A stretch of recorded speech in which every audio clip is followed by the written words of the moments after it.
네, 오늘은 요한계시록 11장 말씀 볼 차례입니다. 요한계시록 11장 우선 1절에서 6절까지의 말씀을 우리가 함께 읽고 또 우리가 시간 주어지는 데까지 말씀을 나누겠습니다. 1절에서 6절 말씀 같이 읽겠습니다. 또 내게 지팡이 같은 갈대를 주며 말하기를 일어나서 하나님의 성전과 제단과 그 안에서 경배하는 자들을 청량하되 성전 밖 마당은 청량하지 말고 그냥 두라. 이것을 이방인에게 두었은즉 저희가 거룩한 성을 42달 동안 짓밟으리라. 내가 나의 두 증인에게 권세를 주리니 저희가 굵은 베옷을 입고 1260일을 예언하리라. 이는 이 땅의 주 앞에 섰는 두 감람나무와 두 촛대니 만일 누구든지 저희를 해하고자 한즉 저희 입에서 불이 나가서 그 원수를 소멸할지니 누구든지 해하려 하면 반드시 이와 같이 죽임을 당하리라. 저희가 권세를 가지고 하늘을 닫아 그 예언을 하는 날 동안 비 오지 못하게 하고 또 권세를 가지고 물을 변하여 피 되게 하고 아무 때든지 원하는 대로 여러 가지 재앙으로 땅을 치리로다. 아멘.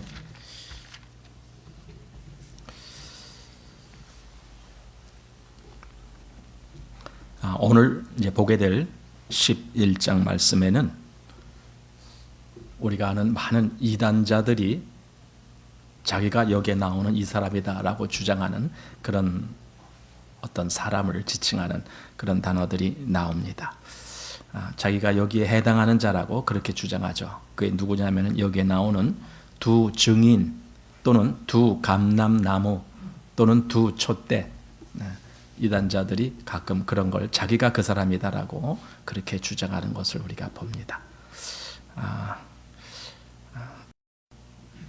그들의 이 주장이 얼마나 헛된 주장이고 또 그들이 주장하는 것은 전혀 근거가 되지 않는 그런 말이라는 것을 우리가 이제 오늘 말씀을 보면서 알게 될 것입니다. 우선 지금 그 천사가 나팔 부는 재앙이 지금 연속으로 이렇게 이어지고 있는 그 중간에 지금 말씀을 보고 있는 겁니다. 그래서 여섯째 천사의 나팔이 9장 13절로 해서 21절까지 이제 기록되어 있습니다. 거기 여섯째 천사의 그 나팔 재앙이 나옵니다. 그리고 10장 1절부터 11장 14절까지를 제가 막간이라고 말씀드렸어요. 막간.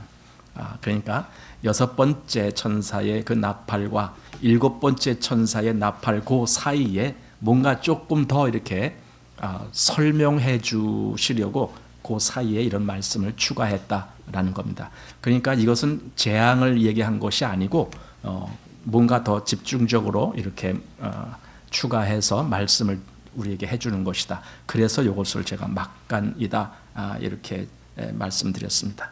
그리고 이제 일곱 번째 천사의 나팔은 이제 11장 15절부터 이제 나오기 시작합니다. 이 요한계시록은 우리가 유념해야 될 것이 있는데 뭐냐면 지금 예를 들어 요한계시록 1장, 2장, 3장, 4장 계속 지금 11장까지 이것이 시간 순서가 아니라는 걸 먼저 유념해야 됩니다.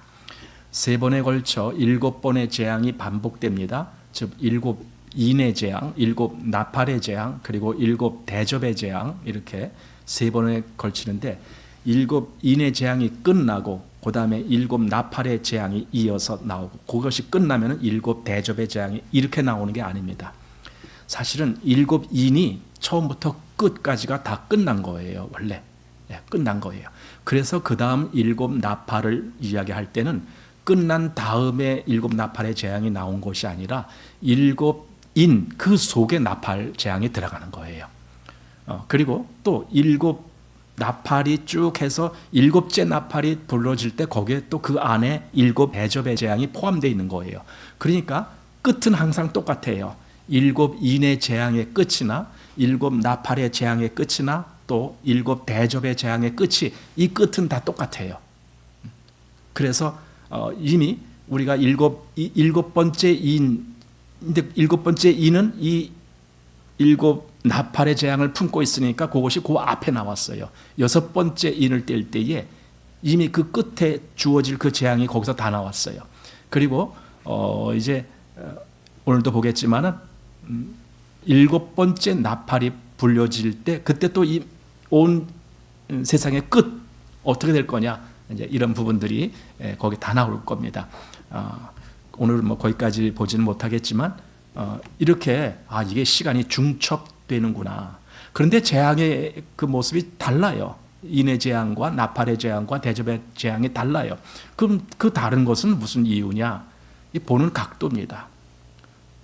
이걸 어떤 각도에서 보느냐에 따라서 이렇게 설명이 되고 또 다른 각도에서 볼 때 또 저렇게 설명이 되고 이렇게 되는 겁니다. 예를 들어 여기에 비가 많이 내릴 때 우리는 하늘을 보면은 시커먼 구름이 덮고 있음을 보게 됩니다. 그런데 여기가 아니고 저쪽 어디 좀 멀리 있는 사람이 거기에 해가 쨍 났다. 그러면은 거기서 볼 때는 하늘은 파란 하늘이 될지도 모릅니다. 동일한 그 시간대에 어떤 일이 있다 할지라도 보는 각도에 따라서 다르게 보일 수가 있습니다. 이제 그런 것들을 보면서 이게 재앙이라는 것이 단지 시간의 어떤 흐름의 문제가 아니고, 그러나 요한은 어쨌든 이걸 동시에 여러 가지를 한꺼번에 볼 수가 없기 때문에 그것이 우리 인간의 한계입니다. 인간은 한 번에 하나밖에는 못 보잖아요. 그래서 이거 먼저 보고 그 다음 이거, 그 다음 이거 이렇게 보는 거예요. 하지만 이것은 꼭 시간의 순서대로 그렇게 보이는 것이 아니다라는 것을 우리가 알게 됩니다. 자, 그래서 이제 11장, 아직도 이게 막간입니다. 11장 14절까지가 이제 일곱 번째 나팔이 불려지기 전까지 막간입니다. 가끔 그 우리 서신서에 보면은 그 마지막 나팔이 울려 퍼질 때 그 기록이 있죠. 그 마지막 나팔, 그게 마지막이라는 거예요. 사실상 끝. 그런데 우리는 아니 마지막 나팔, 일곱 번째 나팔 다음에 또 대접의 재앙이 또 있는데 이렇게 이제 보면 안 되는 거예요. 그래서 그게 시간적으로 끝은 다 똑같아요. 인의 재앙이나 나팔의 재앙이나 또는 대접의 재앙이나 그게, 그러니까 이 온 세상에 마지막 때 되어질 구원과 징계에 대한 그런 모습들이 세 각도로 표시가 된 거예요. 인의 재앙, 나팔의 재앙, 그리고 대접의 재앙, 이렇게 표시가 됩니다. 자, 이제 한번 1절 말씀 보시겠습니다. 또 내게 지팡이 같은 갈대를 주며 말하기를 일어나서 하나님의 성전과 제단과 그 안에서 경배하는 자들을 청량하되 성전 밖 마당은 청량하지 말고 그냥 두라. 이것을 이방인에게 주었은즉 저희가 거룩한 성을 42달 동안 짓밟으리라. 요한에게 어떤 지팡이 같은 갈대, 지팡이는 아니라는 거예요. 지팡이처럼 뭐 어떤 그와 비슷한 갈대를 줬다는데, 이 당시에 이 갈대라는 개념이 뭐냐면요, 어떤 그 거리를, 적당한 거리를 이렇게 잴 때 사용하는 그 규격화된 그런 갈대가 있어요. 아마 지금으로 우리 치수로 따진다면 한 3m 정도 될까, 이렇게 되는 그 정도 갈대라는 거예요. 이제 그걸로 이렇게 뭐 재기도 하고 뭐 한다는 건데 아마 그런 비슷한 거겠죠. 그래서 지팡이 같은 갈대라고 했는데, 그런데 이게 그러니까 문자적으로만 해석을 하면은요, 요한계시록은 해석이 안 된다 그랬죠. 왜냐하면 이것이 묵시문학이기 때문에 많은 그 상징적인 의미를 포함하고 있는 거예요. 그래서 이걸 그냥 예를 들어 여기 뭐 청량한다, 청량, 잰다라는 거예요. 그러면은 이게 한 자요, 두 자요 이렇게 재는 걸밖에는 더 이상 생각이 안 되잖아요. 근데 그렇게 하면은 이게 안 풀려요. 왜냐면은 사람들을 재래요. 그럼 사람을 어떻게 재요? 키를 재려는 것입니까? 몸무게를 재려는 것입니까? 뭘 재려는 겁니까? 여기 거기서 경배하는 자들을 청량하더라 그랬어요. 그걸 어떻게 청량할 겁니까? 아니 저 지팡이 같은 갈대를 가지고 어떻게 청량할 겁니까? 그러니까 이게 상징적인 의미가 있다라는 것을 알지 못하면은요, 해석이 안 되는 거예요. 요한계시록에는 많은 부분이 이렇게 상징적인 의미를 품고 있어요. 특별히 이런 어떤 그 수를 이야기할 때 수, 우리가 계속 시작 때부터 그 교회를 왜 7교회라고 거기 나오는가? 또 왜 하필 인의 재앙이 7인이 있고 나팔은 왜 7나팔이 있고 또 7대접이 있고 뭐 또 7년 대환란 이렇게 얘기하는데 사실은 성경에 7년 대환란이라는 말은 없어요.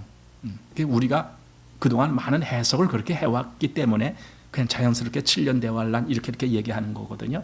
그러나 실상은 그게 아니거든요. 또 천년 왕국 이런 부분에 있어서도 그게 숫자적으로 꼭 1000년을 채우는 그런 걸 이야기하는 건가? 이런 것에 대해서 또 그것이 언제 올 건가? 이런 것에 대해서 많은 해석들이 좀 이렇게 다양한 그런 해석들이 있어요. 우리가 지금 이렇게 말씀을 이렇게 해석해 나가지만은 우리가 꼭 맞았다라고 저도 확답을 못 드려요. 제가 이렇게 말씀드린 게 이게 옳아 이렇게 장담을 못 해요.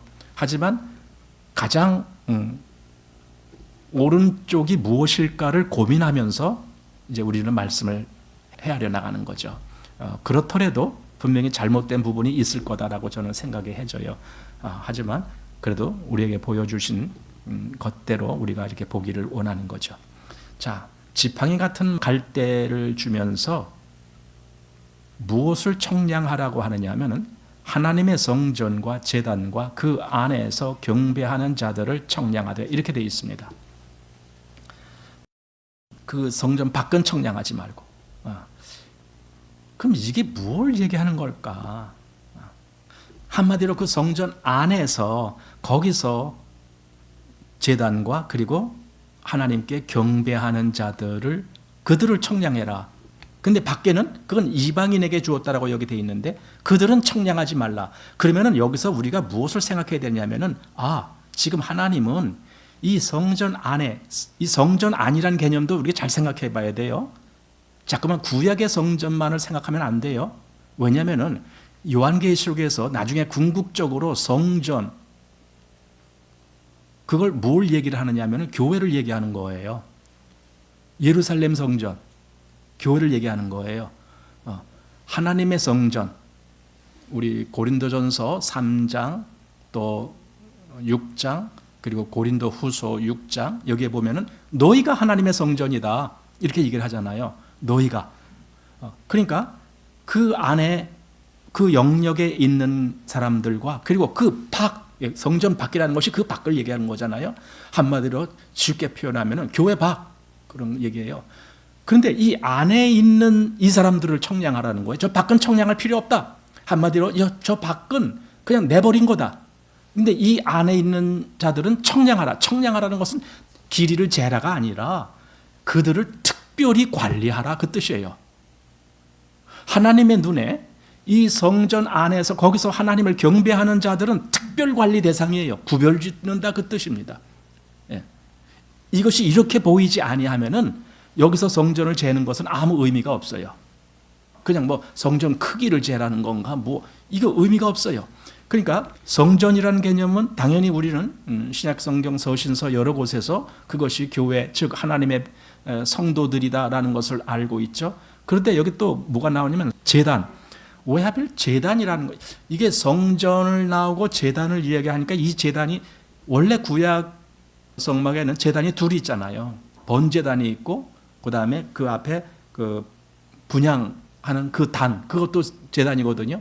그 두 개가 있는데 여기서는 뭘 얘기하는 건지 특별히 구별 있게 말을 하지를 않았지만은 여러 책들을 보니까 아마 이것이 그 성전 그 안에 있었던 그 향단 아니겠느냐 이제 이렇게 이야기를 합니다. 어쨌든 뭐 모르니까 하여튼 우리는 그냥 어느 정도 이렇게 생각만 하고 지나가는 거예요. 잘 모르겠는 거는 그냥 생각하고 지나가야 돼요. 그거 일일이 다 해석하려고 하면은 오히려 오류가 발생할 수가 있거든요. 그러니까 이거 자세히 잘 모르겠다. 그럼 그냥 놔두고 지나가세요. 그냥 우리 성경 읽을 때 그렇게 하세요. 저는 이 청량한다는 말씀을 어디다가 비유를 하고 싶으냐 하면은 이 앞에 7장에서 그 뭡니까? 그 7장에서 그 천사가 이렇게 올라오는 대목이 나오는데 7장 한번 앞부분을 보십시오. 1절에 이 일 후에 내가 네 천사가 땅 네 모퉁이에 선 것을 보니 땅의 사방의 바람을 붙잡아 바람으로 하여금 땅에나 바다에나 각종 나무에 불지 못하게 하더라. 또 봄에 다른 천사가 살아계신 하나님의 인을 가지고 해돋는 데로부터 올라와서 땅과 바다를 해롭게 할 권세를 얻은 네 천사를 향하여 큰 소리로 외쳐 가로되 우리 하나님의 종들이 임하에 인치기까지 땅이나 바다나 나무나 해하지 말라 하더라. 이거거든요. 그러니까 하나님의 종들에게 우리가 인을 쳐야 된다. 그러니까 그때까지는 너희 그 해하는 일 그거 하지 말아라. 지금 그 얘기거든요. 한마디로 하나님의 종들, 하나님의 백성들을 구별하는 인친다는 것은 구별하는 거 아닙니까? 하나님이 너는 내 거다. 이렇게 하나님 소유로 만드는 것이 인친다라는 개념이거든요. 그렇게 하기까지. 그러니까 보세요. 하나님 백성이 아닌 자들과 하나님 백성인 자들의 구별이 인맞는 거예요. 말하자면 그거잖아요. 그래서 그 다음에 그것이 14만 4천으로 나오는 거잖아요. 그런데 여기 지금 11장에 보니까 그게 청량한다는 말로 바뀌어서 나온 거다. 난 이런 느낌이 들어요. 그러니까 그래 이 백성들이 하나님 백성이야 하면서 그 백성들을 이렇게 딱 아니 백성들을 사람을 청량한다라는 말은 여기서 어떤 면에서는 사람은 수를 센다 뭐 그렇게 해석해도 되겠죠. 이것이 하나님 백성이야. 이 범주에 들지 아니한 저 밖에 있는 사람들은 하나님 백성 아니다. 지금 이 구별이거든요. 이렇게 하나님이 그럼 청량하는 의미가 뭐냐? 특별히 여기서 하나님 백성들을 보호하시겠다 그거예요. 저 밖에 있는 이방인들이 아니고 이 안에 성전 안에 여기에 하나님을 경배하는 그들을 하나님이 특별 보호하시겠다 그거죠. 그래서 청량하라 이런 말씀을 하셨다라는 의미가 됩니다. 여기 성전 밖 마당은 청량하지 말라 이렇게 말씀했고 왜 그러느냐? 이것을 이방인에게 주었은즉 저희가 거룩한 성을 42달 동안 짓밟으리라. 일단 그 밖은 이방인에게 주었다. 여기서 이방인은 믿지 아니하는 자들을 얘기하는 거예요. 불신자들. 여기서 이방이 그겁니다. 그러니까 이스라엘과 이방 그 관계가 아니고 여기 요한계시록에서는 신자와 불신자 그 관계입니다. 그냥 믿지 아니하는 불신자들 그들은 그냥 내버려 둬라 이거죠. 청량하지 말라. 그리고 오히려 여기서 이렇게 말씀하시는 거예요. 그 성전 밖 마당은 그건 이방인에게 주었은즉 저희가 거룩한 성을 42달 동안 짓밟으리라. 이런 숫자가 나오는데 여기 42달이라는 숫자가 갑자기 나왔고 이것이 조금 지나가면은 또 어떤 말씀으로 나오냐면은 1260일 이게 42달이거든요. 42달. 그게 말하자면 3년 반이라는 개념이거든요. 그런데 어떤 때는 42달, 어떤 때는 1260일, 어떤 때는 한 때, 두 때, 반 때. 그건 이제 다니엘서 우리가 이제 보게 되면 거기에 그렇게 나와요. 이렇게 여러 가지 숫자로 표시하는데 왜 하필 그 3년 반이라는 그 개념을 이렇게 말을 했을까? 이제 여기에도 좀 할 얘기가 많죠. 그거 우리가 정말 좀 해석해 보려면 많은 이야기를 해야 됩니다. 근데 오늘은 이제 어쨌든 이제 그런 것이 있다라는 걸 우리가 생각하면서 이방인에게 이 성전 밖 마당을 주었다라는 말씀하는데 그들이 여기 뭘 짓밟는다라고 되어 있어요. 저희가 거룩한 성을 42달 동안 짓밟으리라 이렇게 되어 있습니다. 거룩한 성이 뭐겠습니까? 여기 앞에는 성전이 나왔어요. 이건 영어로는 템플, holy temple 이렇게 얘기합니다. 근데 거룩한 성 이거는 템플이 아니에요. 그냥 holy city. 거룩한 성 그게 예루살렘이에요. 그러니까 구약에도 예루살렘을 거룩한 성이라고 표현했다면은 여기 요한계시록에 와서 더군다나 그 거룩한 성이 나중에 이제 뒤에 가 보면은 새 예루살렘을 의미했던 거예요. 하나님으로부터 내려오는 새 예루살렘, 그것이 거룩한 성. 근데 그게 뭡니까? 그게 성도요, 그게 교회예요. 근데 이방인이 그걸 짓밟는다는 거예요. 한마디로 하나님의 백성을 이 세상 사람들이 핍박을 가하는 거예요. 지금 이 모습이. 그리고 이것은 지금 현재 진행 중이에요. 우리는 우리가 특별히 기독교인이다, 하나님의 백성이다라는 것 때문에 핍박을 받았다라는 것을 잘 느끼질 못할지 모릅니다. 이런 사회는 아주 제한적입니다. 전 세계적으로 볼 때에 이런 사회보다도 훨씬 더 많은 세상에서 기독교인들은 엄청 핍박을 받고 있어요. 지금. 이렇게 기독교인이 우리나라처럼 핍박을 안 받는 나라가 그렇게 많지 않아요. 우선 이슬람권만 보십시오. 이 동남아가 거의 다 이슬람권이에요. 동남아시아 여기 나라들이 얼마나 많아요? 그들이 거의 다 이슬람권이라니까요. 중동 거의 다 이슬람권이라니까요. 그 다음에 저 사회주의 공산주의 국가, 거기는 이슬람이 아니더라도 거기서는 기독교가 핍박을 받고 있는 나라들이잖아요. 이 전 세계를 볼 때에 기독교인은 지금 현재도 엄청난 핍박을 받고 있어요. 지금 여기 그 이방인들이 그 거룩한 성을 짓밟고 있는 거예요. 지금 그게 진행되고 있다니까요. 이 11장은요. 이 다음에 저 끝에 가서 그때 되어질 일인가 보다 그렇게 보지 마십시오. 지금 현재의 일입니다, 이게. 그래서 여기 성전, 제단. 왜 제단을 말했을까? 성도들의 삶은 늘 하나님께 자기를 드리는 삶이죠. 그게 제사죠. 산제사란 말 들어보셨잖아요. 꼭 구약처럼 뭘 잡아들이고 그게 아니라 지금 우리가 살아가는 이 삶 자체가 하나님께 드려지는 그런 삶. 이게 산제사란 말이죠. 로마서 12장에 있는 말씀대로. 그런 제사를 드리는 것이 기독교인, 성도들이란 말이에요.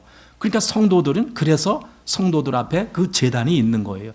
성도들의 삶은 제단의 삶이에요. 왜냐하면 산제사를 드리니까.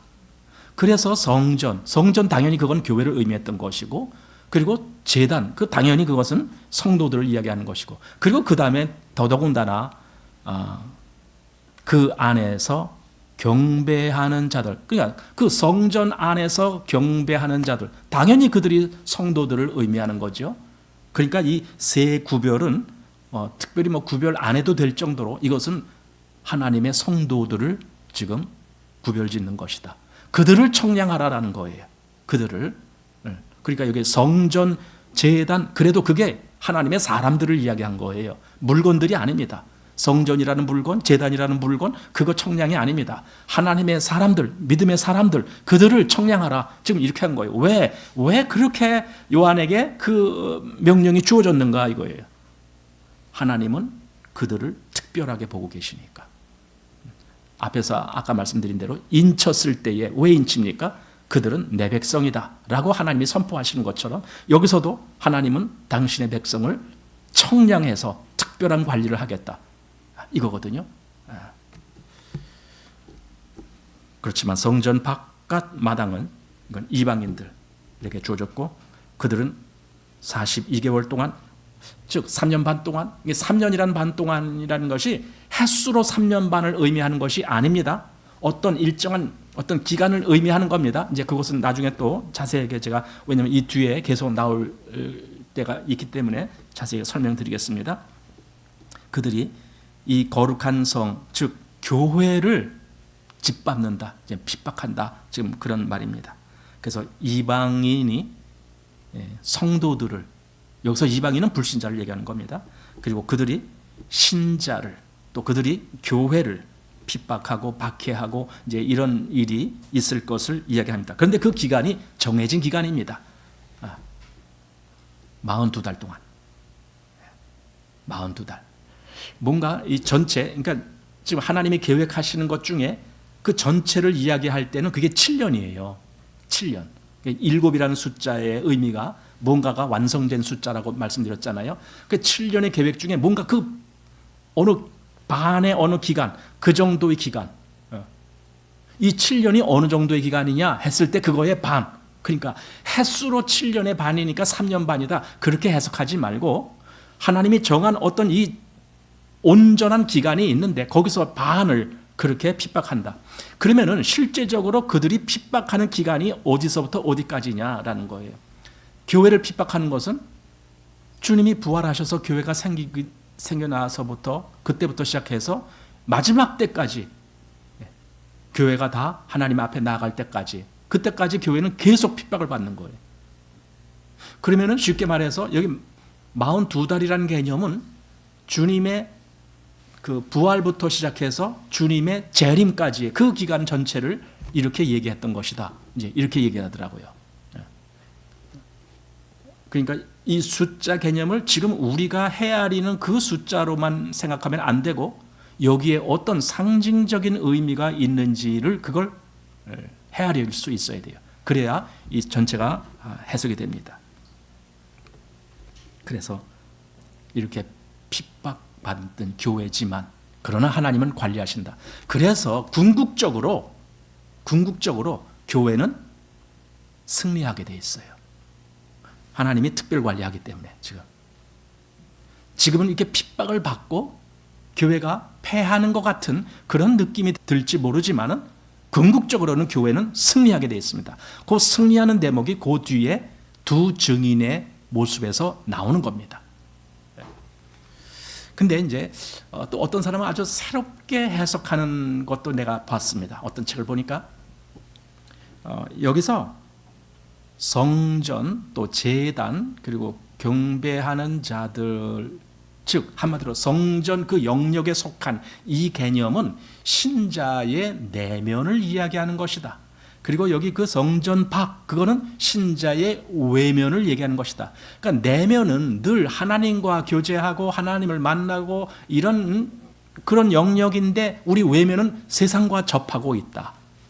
그래서 거기에서는 많은 그런 어떤 잘못된 것들이 있을 수 있고 또 그것 때문에 성도가 영향을 받고, 그러니까 이 영향은 나쁜 영향이죠. 세상적인 영향이죠. 그런 걸 받고 그걸 이제 핍박이다라고 그렇게 해석할 수가 있다라고 이것을 그렇게 해석한 사람도 있었습니다. 꽤 그래도 요한계시록에 대해서 꽤 유명하신 분인데 그런 해석을 그렇게 했더라고요. 어쨌든 뭐 그런 해석도 있다라는 걸 그냥 참고만 하시고, 이거는 조금 아까 제가 말씀드린 대로 교회를 핍박하는 이방인들의 시대가 지금 이 시대다. 그것이 42달이다라고 하는 그 어떤 한정된 기간을 말하고 있지만 그것은 단지 3년 반이라는 개념이 아닙니다. 그러니까 그 너무나 그런 해석, 즉 7년 대환란 했는데 전 3년 반, 후 3년 반 이렇게만 해석을 하다 보니까 자꾸만 그것이 몸에 뱄어요. 그래서 이게 42달, 3년 반, 이건 뭐 7년 대환란과 어떻게 연결되고 뭐 이렇게만 해석하려고 그래요. 그래서 그게 너무 좀 오히려 우리를 혼잡스럽게 하는 그런 경우가 됩니다. 하지만 우리는 이제 그런 것을 좀 탈피해서 이것의 그 상징성을 잘 음미를 해가면서 보아야 되겠다라는 겁니다. 이제 오늘 볼 이 말씀은 사실 스가랴서 4장에 나오는 말씀을 많이 이렇게 유사한 점을 우리가 거기서 발견할 수가 있습니다. 어떤 면에서 보면은 그걸 공유하고 있다라는 겁니다. 그게 뭐냐면 청량한다라는 개념입니다. 우리 한번 스가랴 4장 말씀을 보시기 바랍니다.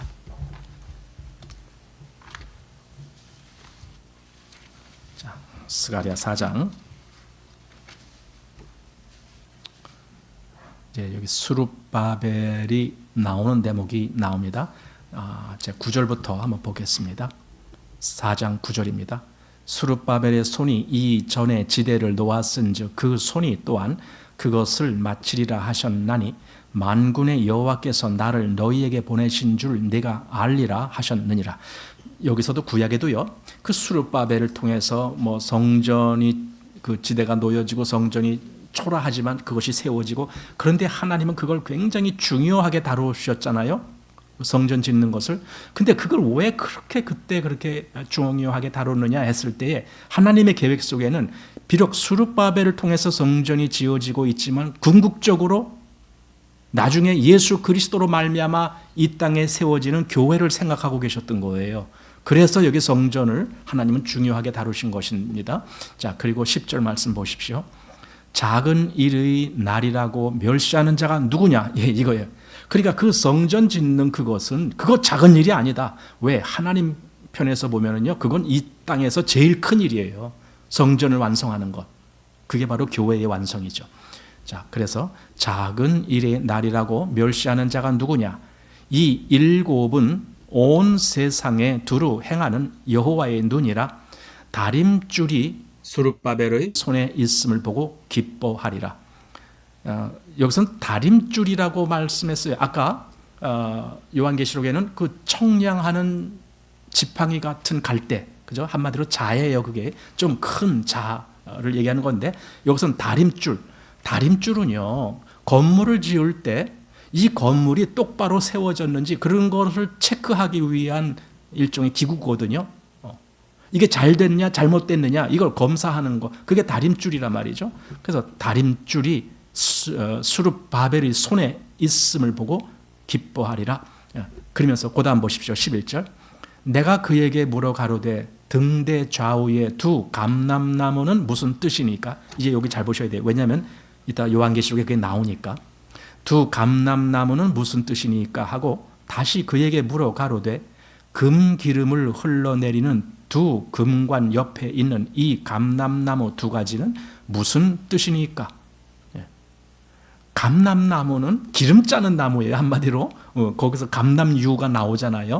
우리 요즘 말로는 뭐라고요? 그게 올리브유. 예, 아주 좋은 기름이잖아요. 그 올리브유. 그러니까 감람나무 하면은 그게 기름을 내는 나무다. 이렇게 이제 얼른 생각이 돼야 되죠. 자, 그래서 13절. 그가 내게 대답하여 가로되 네가 이것이 무엇인지 알지 못하느냐? 대답하되 내 주여 알지 못하나이다. 가로되 이는 기름 발리운 자 둘. 여기 둘이 나온 거예요. 이제 아까 요한계시록에 누가 나온다고요? 두 증인. 근데 그들은 기름 발리운 자들이다 이거예요. 기름 발리운 자. 둘이 온 세상의 주 앞에 모셔 섰는 자니라 하더라. 온 세상의 주 앞에 모셔섰다는 말은 그들이 성도의 대표다 그 뜻이에요. 그게 우리 요한계시록 이 앞에서 그 하나님의 보좌 앞에 있는, 그죠? 처음에는 그 뭐 7 장로 이렇게 나왔지만은 나중에는 그 수많은 헤아릴 수 없는 그 많은 사람들이 그 앞에 있는 것, 그것을 보게 되거든요. 바로 이것이 여기 지금 스가랴를 통해서 미리 이렇게 먼저 보여주신 거예요. 그리고 우리는 요한계시록에 가서 또 그 실체를 보게 되는 겁니다. 그러니까 두 증인. 왜 두 증인이냐? 여기서는 이제 그 두 증인이 하는 역할 속에 뭐가 있냐면은 하나는 모세의 역할, 하나는 엘리야의 역할 같은 그런 모습들이 나옵니다. 모세는 물이 피가 되게 하는 역할을 했고 엘리야는 이 땅에 비가 내리지 않게 내가 하나님께 구하기 전에는 이 땅에 우로가 다시는 있지 않을 것이다 하면서 그 말하자면은 그게 뭐겠어요? 아니 모세가 물이 피가 되게 하는 거 그거 왜 그렇게 했던 거죠?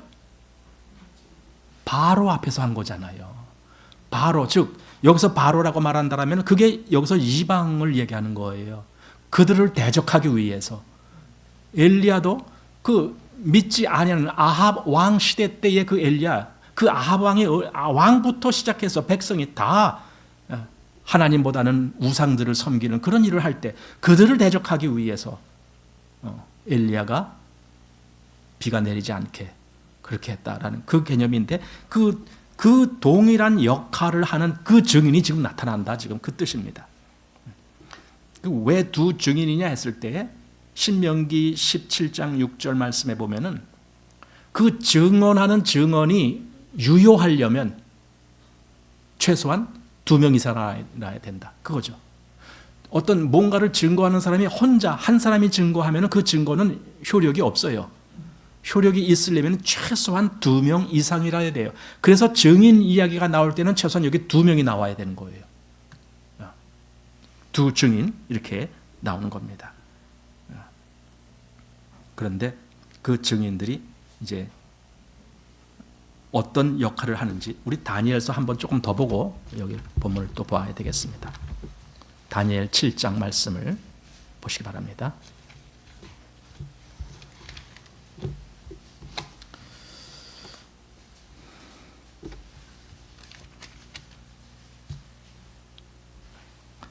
다니엘이 보는 이제 환상 속에 여러 가지가 있는데 19절에 보니까 이에 내가 넷째 짐승의 진상을 알고자 하였으니 이렇게 이제 넷째 짐승 얘기가 나옵니다.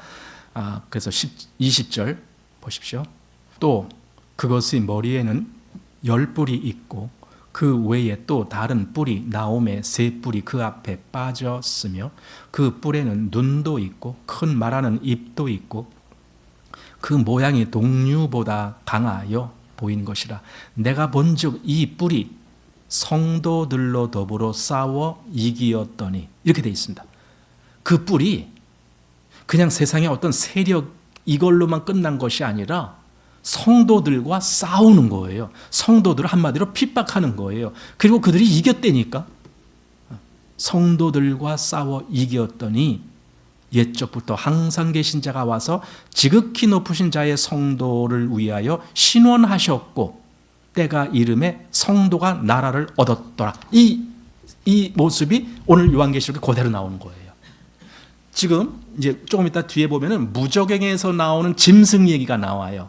그 짐승이 이 두 증인을 죽인다니까요. 근데 그 두 증인이 사흘 반 있다가 살아나요.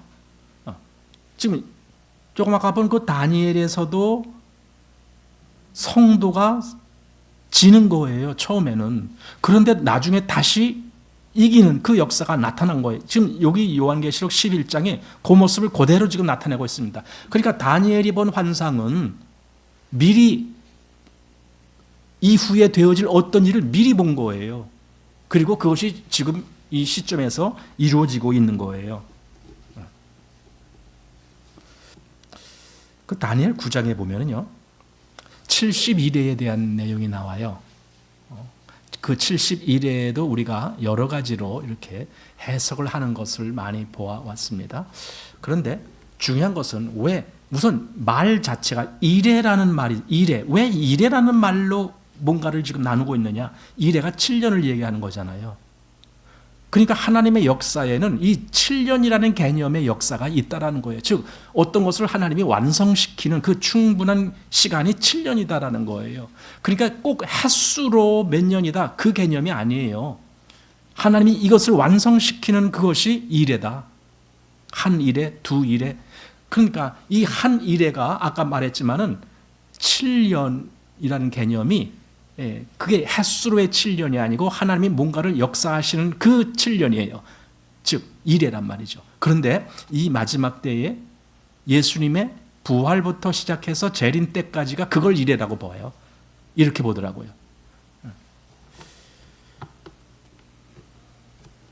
그 다니엘서 보면은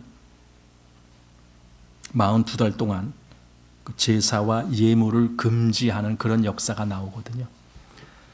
제사와 예물을 금지하는 역사는 사실 제사와 예물을 금지한다. 이건 제사 예물 하지 마라 이렇게 하는 것이 아니라 실제적으로 그렇게 된 것이죠. 그게 뭐냐면은 성전의 파괴인 거예요. 예루살렘 성전이 주후 70년에 파괴가 되잖아요. 완전히 파괴가 되잖아요. 더 이상 제사하고 싶어도 제사할 수가 없게 되는 거예요. 그래서 그 파괴된 그걸 여기 지금 다니엘서 보면은 그 얘기가 다니엘 9장에 나오는 거예요.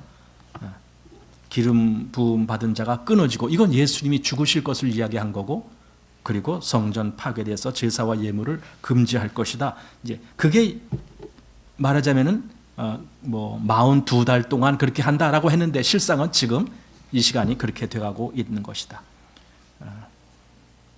그래서 성전 예수님이 그 부활하신 후부터 예수님이 재림하실 때까지를 전체를 7년으로 보고 그게 완전한 어떤 기간이다라고 보고 그 중에 성전 파괴된 그때까지를 전 3년 반 또는 후 3년 반 또 이렇게 보기도 하고 합니다. 다 그렇게 보는 게 아닌데 하여튼 제가 몇 책을 보다 보니까 그렇게 보더라 이거죠. 그러면서 저도 거기서 좀 많이 여지껏 그렇게 본 적이 없는데 그런 책을 보고 좀 많이 이렇게 생각하게 됐는데 어쨌든 그래서 그건 더 확실하게 우리가 이해가 될 때까지 좀 기다리는 것이 필요하겠다 이런 생각을 하게 됐습니다. 자, 어쨌든 다시 본문으로 가봅니다. 11장 3절 말씀 보십시오. 내가 나의 두 증인에게 권세를 주리니 저희가 굵은 베옷을 입고 1260일을 예언하리라. 1260일을 예언하리라. 이것도 역시 3년 반을 이야기하는 거죠.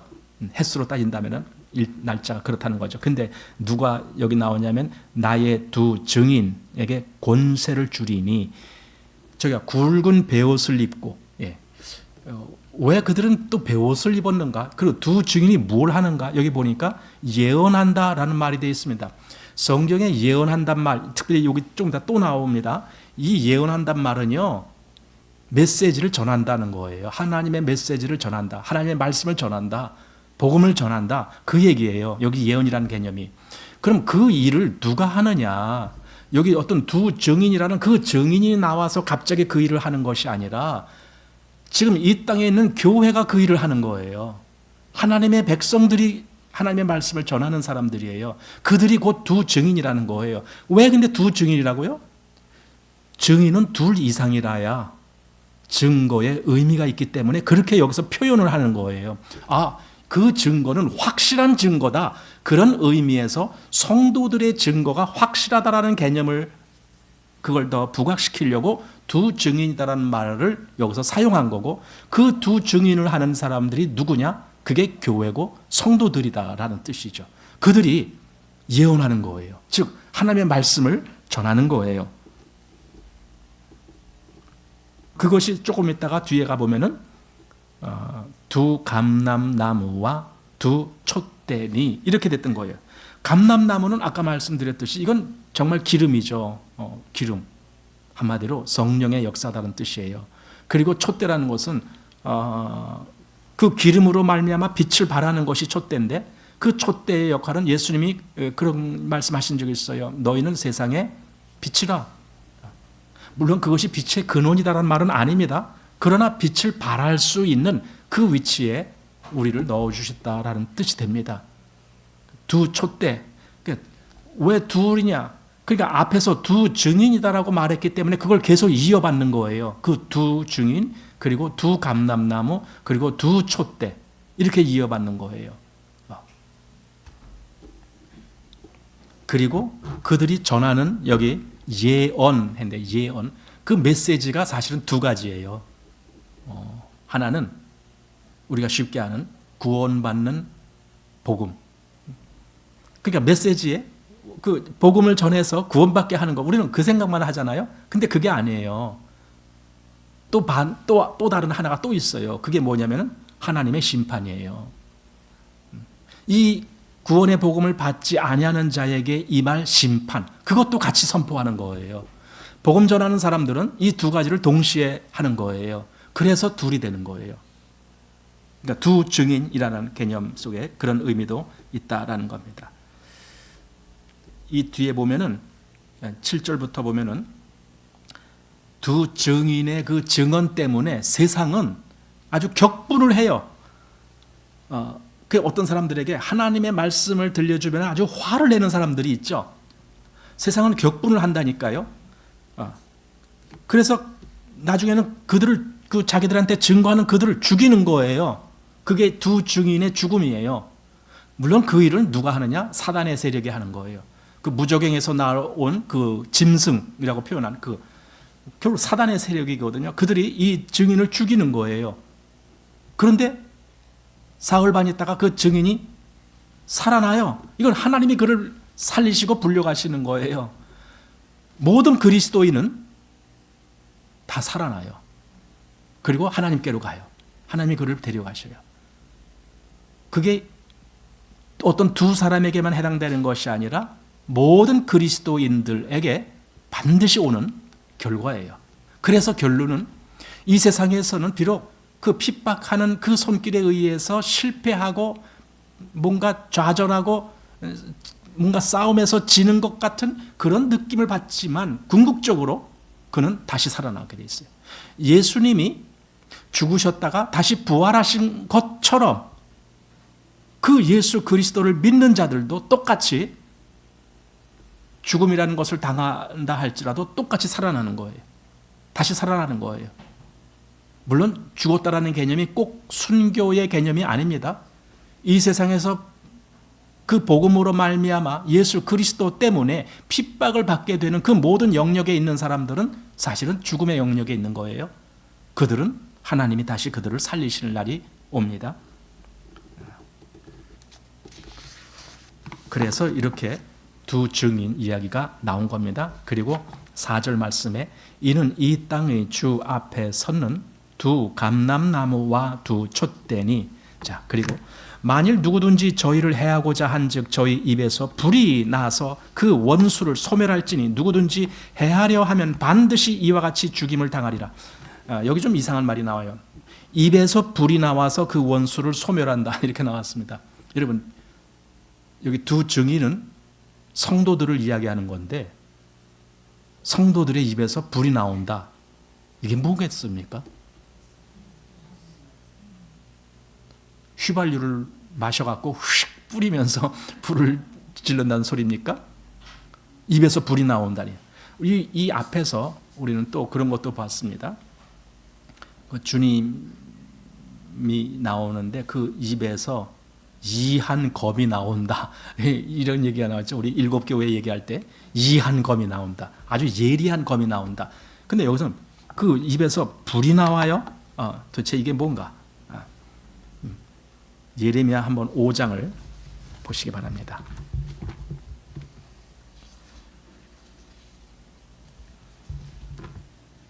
예레미야 5장 말씀입니다.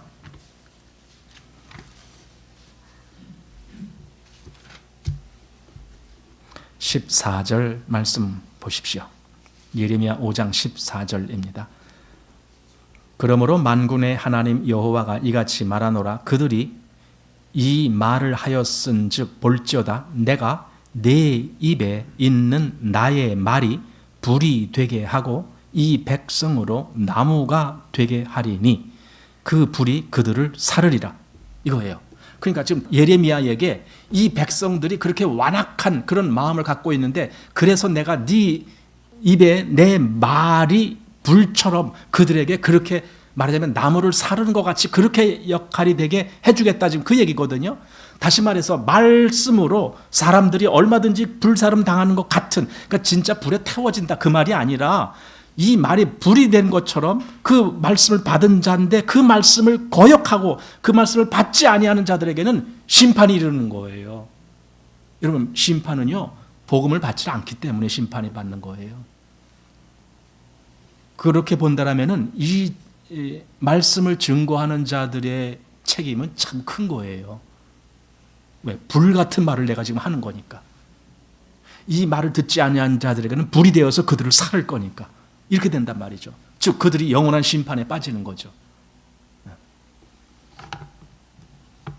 그래서 지금 요한계시록에 두 증인, 그것이 두 감람나무여 두 촛대니 그 입에서 불이 나와서 그 원수를 소멸할지니, 이렇게 그때는 그렇게 말씀으로 그 대상 상대를 그렇게 제압한다 그 말입니다. 그래서 누구든지 해하려 하면 반드시 이와 같이 죽임을 당하리라.